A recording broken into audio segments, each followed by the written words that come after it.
These wild accusations are completely without basis in fact. All the charges leveled against the president are pure hearsay.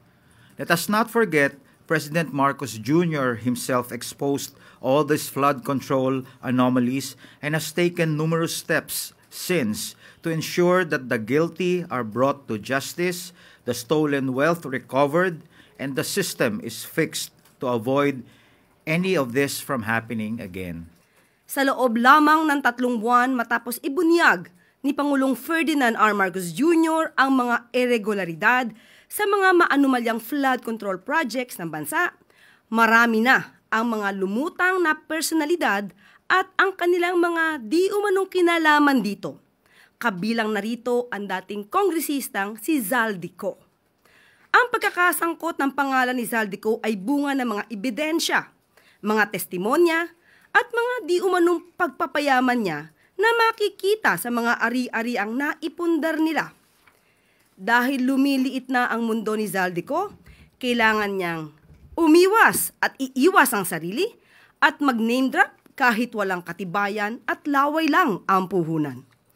Para masagip ang sarili sa paratang ng pagnanakaw sa kaban ng bayan at mapalitaw na siya ang biktima, siya ay magtatahi ng maling kwento laban sa ibang tao.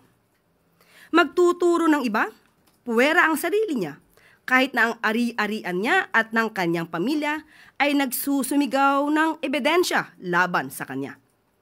Ang kanyang naging pahayag, mas nagbunga pa ito ng maraming katanungan imbes na sagutin ang kanyang papel dito sa sinasabing anomalya. Lahat ng mga sinasabi ni Zaldico ay pawang mga imbento lamang, walang basihan, walang ebidensya.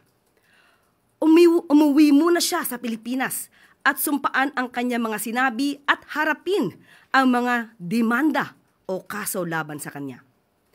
Pakatandaan natin, nagsimula ito sa sinabi ng Pangulo sa kanyang Zona 2025. Mahiya naman kayo. Bakit niya pasisimulan ang malalimang pag-iimbestiga? Mag-establish ng ICI, Independent Commission to investigate the anomalous flood control projects and other infrastructure kung ang Pangulo ay may kinalaman dito. Logic, hindi ba dapat na iiwasan niya ang issue nito kung siya mismo ang mapapasok? Ang investigasyon na sinimula ng Pangulo ay unti-unti nang nagbubunga. Malinaw na ang mga pangyayari. Papalapit na ng papalapit tayo sa katotohanan. Kaya't pinipilit ilihis upang makaiwas ang mga tunay na may sala sa katarungan.